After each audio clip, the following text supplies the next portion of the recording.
En el nombre del Padre, y del Hijo, y del Espíritu Santo. Amén. Pues ya estamos a la mitad de ese tiempo después de Pentecostés, y hoy la Iglesia nos examina en cuanto a nuestro crecimiento en la caridad, siendo como es el alma de la vida cristiana, la virtud más importante. De modo que San Agustín podía decir, ama a Dios y haz lo que quieras. En el sentido de que si verdaderamente amamos a Dios sobre todas las cosas, todo lo que hagamos por Él, cumpliendo con su ley, será de agrado para nosotros también, ya que lo hacemos con gusto, por ese motivo de amor. Ese es el sentido de San Pablo cuando dice que ya no estamos bajo la ley, ya no se siente pesada, porque hemos sido reformados interiormente por el Espíritu Santo. ¿Y cómo vamos 12 semanas después de recibirlo? Entonces ustedes saben que el mundo pues canta y habla siempre de amor, pero muchas veces de un amor sensible. San Francisco de Asís, de hecho, se preguntaba por noches enteras, ¿por qué el amor no se ama?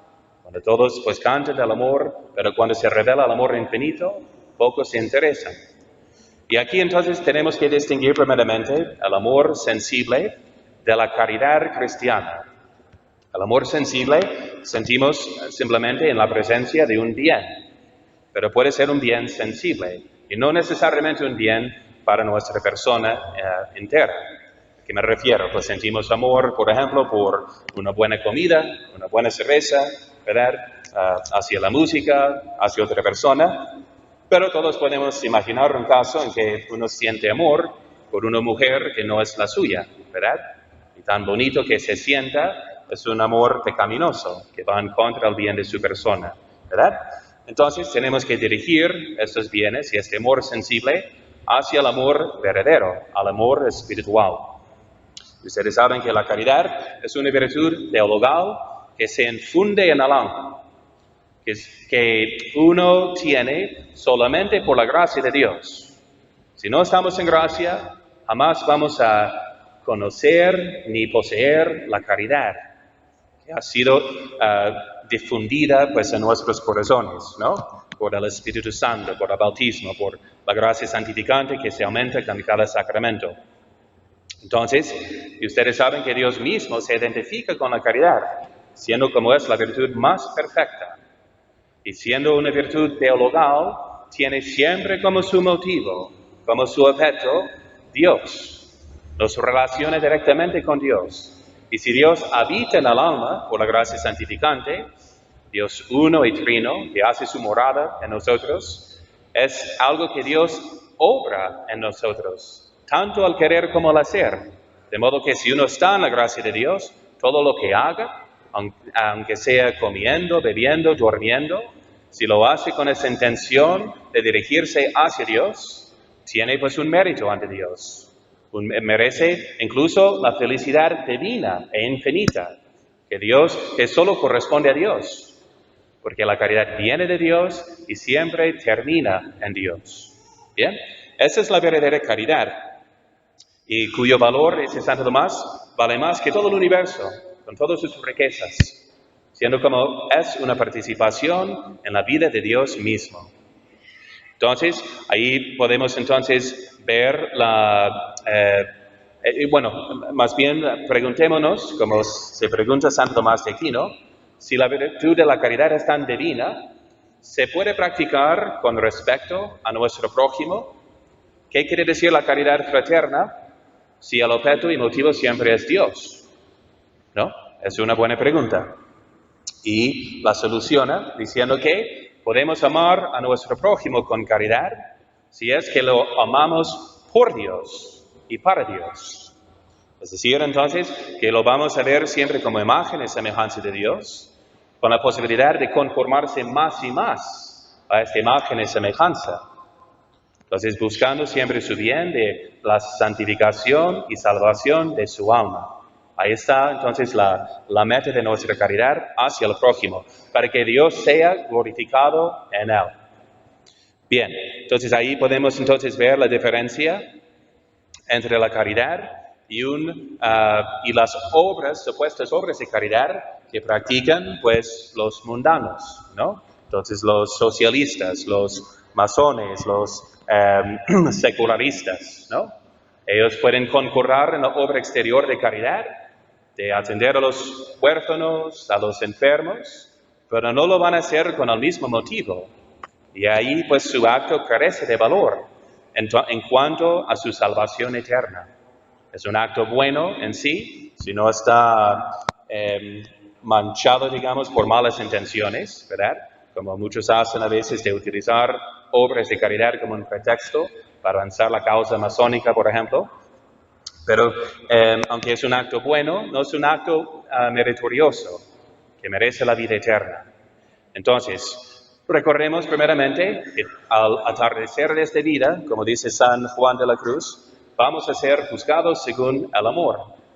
El padre de familia, por ejemplo, según habrá amado a sus hijos, santificándoles, dirigiéndoles hacia Dios, primero por su ejemplo santo y por haberlos formado en la sana doctrina y por haberlos disciplinado para corregir sus vicios y por haber pues orado con ellos, como el sacerdote doméstico que lo es. Eso será entonces, si quieren saber cómo será pues el examen en el día final, ahí está. Entonces, si habrán puesto la caridad sobre todas las cosas, la santificación y salvación de sus hijos. Igual la madre cristiana será igual juzgada, según habrá formado sus hijos en la virtud. Y como los hijos, según habrán obedecido a sus papás, por ese motivo divino, por obedecer a Dios, quien está representado en ellos, ¿verdad? Así nunca nos falta la posibilidad de santificarnos. Lo que contemplamos ayer en la Asunción de la Virgen Santísima, tan gloriosa en el cielo. Pero cuando nos preguntamos, ¿cómo llegó a ser la reina incluso de los ángeles? Por haber hecho todo con caridad. Eran las cosas más sencillas en la vida, una vida totalmente escondida. No escuchamos nada de milagros, ni de apostolado que hizo durante su vida. Era más bien el alma de la iglesia, siempre atrás, pero rezando por todos, haciendo sus actos pequeños por amor de Dios, por la conversión de los pecadores y para extender su reino de Dios aquí en la tierra. Y por eso es la santa más grande en el cielo, ¿no? Entonces, la caridad todo lo alcanza. Entonces, todo puede. Entonces, y aquí podemos distinguir la caridad de esta falsa amabilidad, que se expresa por ese lema de tolerancia. Entonces, un autor dijo que la tolerancia es la virtud que uno tiene cuando ha perdido todas las demás, ¿no? Entonces, ya nomás quiere que el mundo tolere a sus vicios, como él es muy tolerante con los que tienen los mismos vicios. Ahora bien, la tolerancia sí relativista no se basa en la verdad, mientras el amor, como dice el apóstol, se regocija en la verdad. Una frase muy importante. Cuando tememos que, pues, si se lo digo, se va a enojar y no sería más amoroso no decir la verdad y así aguardarla un poco y cambiarla, pues no. El amor busca, se regocija, se goza en escuchar y poseer la verdad. Y para que la caridad sea verdadera, tiene que ser conforme a la fe, conforme a la razón, ¿no? Entonces, vemos una falsa tolerancia que es relativista, que dice pues a cada quien como le guste, ¿verdad? Entonces eso es falso. Y además, ¿cómo puede ser una caridad que permite que las almas se pierdan eternamente? ¿No? Entonces, si sabes si alguien está tomando veneno, ¿será poco un acto de misericordia, de caridad, dejarlo tomarlo y respetar su decisión? No. Entonces la obligación de amor, en ese caso, es de corregirle, de intervenir para que no muera por tomar ese veneno, que es espiritualmente el pecado. Ahora bien, preguntémonos, ¿debemos siempre ser amables con los demás? Dice Santo Tomás, trata de esta cuestión en su tratado sobre la justicia. Porque dice, según la justicia, tenemos que practicar la amabilidad y afabilidad con el prójimo, porque es imagen y semejanza de Dios, ¿no? Entonces, y la objeción dice que pues la amistad no parece una virtud porque a veces consentimos a ser alegres o tristes con los demás, nomás buscando lo nuestro, a sentirnos bonitos, por ejemplo, ¿no? O de sacar algo de provecho para nosotros. Y distingue Santo Tomás diciendo que la amistad no es siempre amable ni afable con los demás. Dice, habrá casos en que para evitar un mal no tendrá inconveniente el afable en contristar a aquellos con quienes convive. Entonces, a veces es un acto de caridad y de amistad entristecer a los demás, como dice el apóstol. Si con mi epístola os entristecí, no me pesa. Ahora me alegro, no porque os entristecisteis, sino porque os entristecisteis para la penitencia, para convertirse, para llegar a ser mejor. Así pues, no debemos mostrar, dice Santo Tomás, un rostro jovial para quedar bien con los que son proclivos al pecado, no sea que parezca que condescendemos con sus vicios y de alguna forma les demos excusa para seguir pecando. Según dice el libro de Eclesiástico, tienes hijas, vela por su honra y no les muestres un rostro demasiado jovial. Es como ustedes saben como padres de familia, cuando se comportan mal sus hijos, ustedes se ponen serios, enojados, iracundos, para así corregirles y enseñarles que lo que están haciendo está mal, que ofende a Dios y perjudica su alma. Y esa expresión de odio, de entristecer, de expresar la ira, es un acto de caridad. Ahora ven, entonces la diferencia entre la emoción de amor, que no debemos siempre sentir ni expresar a los demás, con la caridad que siempre debemos aplicar a los demás. Unos ejemplos extremos, ¿no?, de la Biblia, para que no nos olvidemos de lo que ha revelado Dios. Digo, son ejemplos extraordinarios en que Dios intervino para aplicar la pena de muerte a una persona, que no podemos imitar, obviamente, como ciudadanos, ¿no? Pero para que entendamos lo más esencial de la caridad, viendo esos ejemplos de la palabra de Dios. Porque vimos en el Antiguo Testamento, cuando los hijos de Israel empezaron a fornicar con las hijas de Moab, las que eran paganas, y las cuales llamaron al pueblo a los sacrificios de sus dioses. Y el pueblo comió y se inclinó a sus dioses. Cuando cayó entonces el pueblo de Israel en idolatría, Dios mandó, a través de Moisés, la pena de muerte para los que cometieran ese gran pecado. Gravísimo, porque acababan de ver que Dios les había sacado de Egipto a través del Mar Rojo con tantos milagros. Entonces fue en este contexto una apostasía, un rechazo inexcusable de Dios que estaba viviendo con ellos, haciendo milagros en su presencia. Y luego, pues, uno se atrevió a llevar, pues, una madianita de estas paganas idólatras a sus hermanos, ¿no?, para que se acostaran con ella. Entonces, y en la presencia de Moisés y de toda la congregación, un escandaloso sin vergüenza alguna.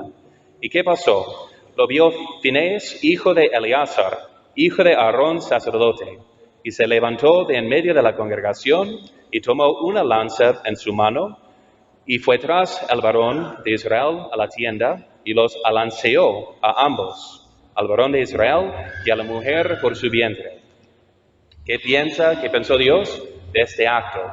Dice que el Señor habló a Moisés diciendo, Finés, hijo de Eleazar, hijo de Aarón, sacerdote, ha hecho apartar mi furor de los hijos de Israel, llevado de celo entre ellos, por lo cual yo no he consumido en mi celo a los hijos de Israel. Por tanto, diles, he aquí yo establezco mi pacto de paz con él, y tendrá él y su simiente después de él el pacto del sacerdocio perpetuo, por cuanto tuvo celo por su Dios y reconcilió los hijos de Israel. Entonces, este acto de aplicar la pena de muerte a unos que estaban fornicando con idólatras, agradó a Dios y mereció un premio. Entonces, era un acto de caridad en cuanto salvó a todo el pueblo, ¿verdad? En salvando el bien común por matar a esta persona. Y Dios lo alabó, ¿ok? Un ejemplo. Otro ejemplo del Nuevo Testamento. Cuando Ananías, hagan de cuenta, el primer siglo, sabían en Jerusalén que Dios iba a venir a destruir a Jerusalén, porque así lo profetizó el Señor. Y entonces los apóstoles pidieron que vendieran todo lo que tenían, porque no podían quedarse ahí. Y no vender todo fue una negación de la fe, una cierta herejía, digamos.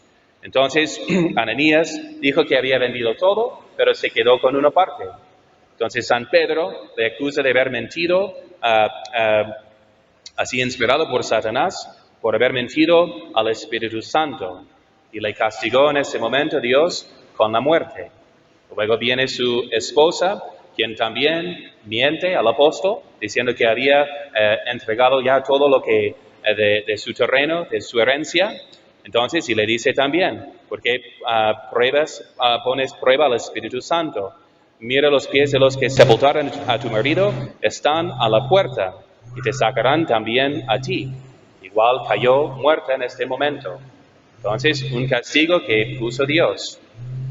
Como vemos el motivo de la excomunión, como la explica San Pablo, que por un señor que cometía la fornicación de forma realmente incestuosa, que escandalizaba tanta a la comunidad, entonces dice que le entrega a Satanás para la destrucción de su cuerpo, para que en el día de juicio se salve su alma, ¿no?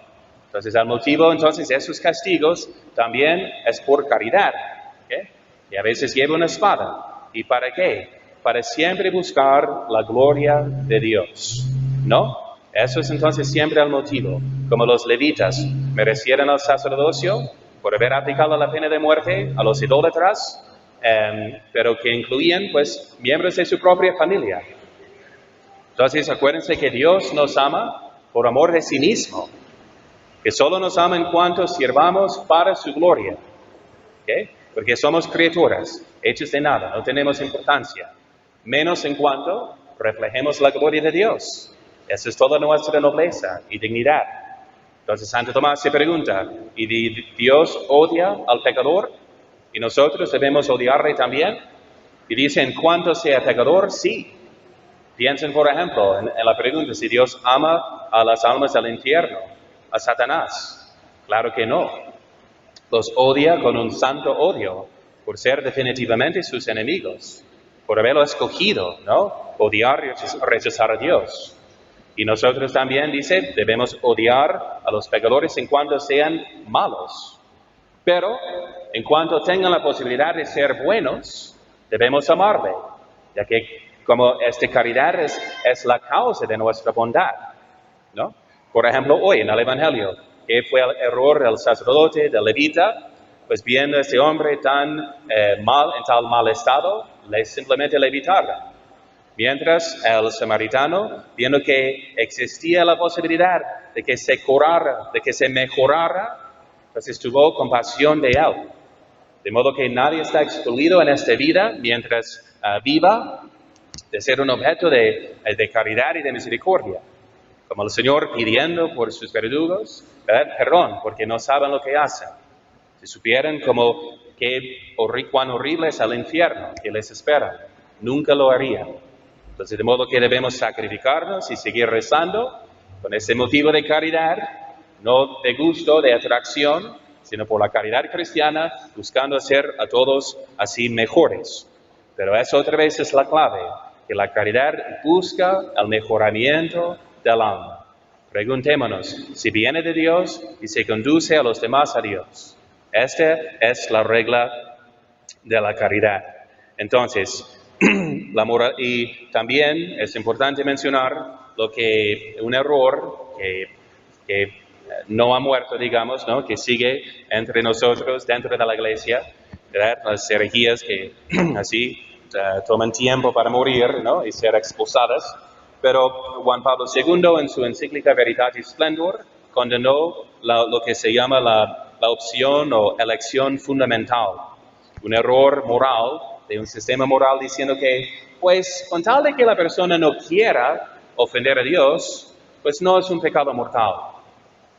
Aunque el acto sí es pecado mortal. Por ejemplo, es tan brillante, pues esa teoría de decir que, pues cuando te robo, no es porque quiero ofenderte ni ofender a Dios, nomás quiero más dinero. Y si esa es mi intención buena de tener más dinero, pues no es pecado, ¿verdad? Qué estúpida idea, pues propone, ¿no? Pero así decían, para justificar sus actos pecaminosos, o sea, de adulterio, de fornicación, pero si lo hacen con buenas intenciones, pues no puede ser un pecado grave. Esta teoría está condenada por la Iglesia y tenemos que seguir luchando para que se extinga, para que se elimine por completo, ¿no? Bien. Entonces, pero se basa en ese sentimentalismo de nuestros días, ¿no? Y la moraleja es que nunca podemos decir, yo voy a expresar tal disposición emocional de ser amable, de ser amoroso, irrespectivamente o sin tomar en cuenta las circunstancias. Porque la caridad a veces exige que castiguemos también, que expresemos ira, como Dios así nos la enseña. ¿Ok? Entonces tenemos que siempre tomar en cuenta pues todas las circunstancias y con la prudencia hacer la decisión. Y así entonces es Santa Teresa de Ávila que nos da esta regla, las señales de la verdadera caridad, diciendo, solo quiero que estéis advertidas que para aprovechar mucho en este camino y subir a las moradas que deseamos, no está la cosa en pensar mucho, como los que piensan que van a subir en santidad nomás orando mucho, ¿no? Haciendo meditación. Entonces, no consiste, ni la meditación consiste simplemente en pensar mucho, sino en amar mucho. Y así lo que más os despertar de amar, eso haced. Quizás no sabemos qué es amar, y no me espantaré mucho, porque no está en el mayor gusto, sino en la mayor determinación de desear contentar en todo a Dios y procurar en cuanto pudiéramos no le ofender y rogarle que vaya siempre adelante la honra y gloria de su Hijo y el aumento de la Iglesia Católica. Estas son las señales del amor. Y no penséis que está la cosa en no pensar otra cosa, y que si os desviáis un poco, va todo perdido. Madre del amor puro, ruega por nosotros.